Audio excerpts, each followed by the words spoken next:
কয়েকদিন আগে আমার জীবনে একটা নতুন অধ্যায় শুরু হলো। অনেকেই আমার ভিডিও দেখেন, আবার অনেকেই দেখেন না। তাই যারা দেখেন না তাদের জন্য রইল অনেক ভালোবাসা। আর যারা নিয়মিত আমার পাশে থাকেন তাদের মধ্যে একজন শুভাকাঙ্ক্ষী তার বাড়ির অনুষ্ঠানের রান্নার দায়িত্ব আমাকে দিলেন। এই প্রথমবার আমি 30 জনের একটি গৃহপ্রবেশ অনুষ্ঠানে সম্পূর্ণ রান্নার অর্ডার পেলাম। সত্যি বলতে প্রথমে খুব টেনশন হচ্ছিল, কিন্তু পরিবারের সবার সাহায্য আর আপনাদের ভালোবাসার ভরসায় কাজটা সুন্দরভাবে শেষ করতে পেরেছিলাম। মেনুতে ছিল সাদা ভাত, ভেজ ডাল, আলু ভাজা, মাছের মাথা দিয়ে লাউয়ের ঘন্ট, দই কাতলা, চাটনি, পাঁপড় আর মিষ্টি। আজ সেই দই কাতলার রেসিপিটাই আপনাদের সঙ্গে ভাগ করে নেব।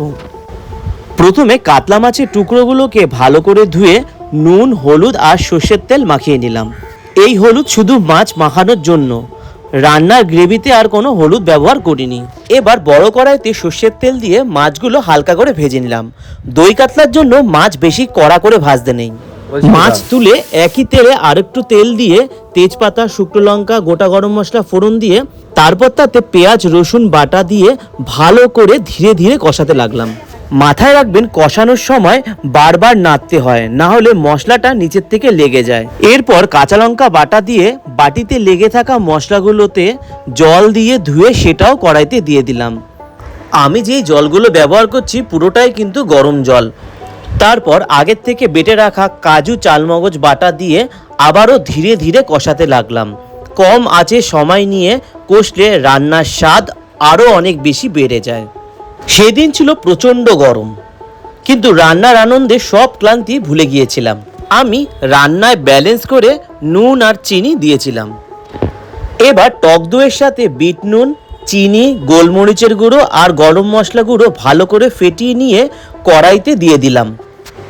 অনেকেই ভাবতে পারেন দইটা হালকা গোলাপি কালারের কেন? কারণটা হলো এই, মশলা ভালো করে কষিয়ে নিয়ে প্রয়োজন মতো গরম জল দিলাম। যেহেতু 30 জনের রান্না, তাই ঝোলটা একটু বেশি করে রাখতে বলেছিল।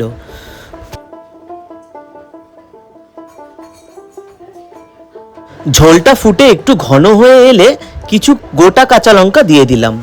কাঁচা লঙ্কাগুলো একটু ফুটে আসলে তাতে ভেজে রাখা মাছগুলো সাবধানে কড়াইতে বসিয়ে দিলাম। যেহেতু মাছের টুকরোগুলো অনেক বড় ছিল, তাই ঝাঁঝরি হাতা দিয়ে এক এক করে আমি নামিয়ে দিয়েছিলাম।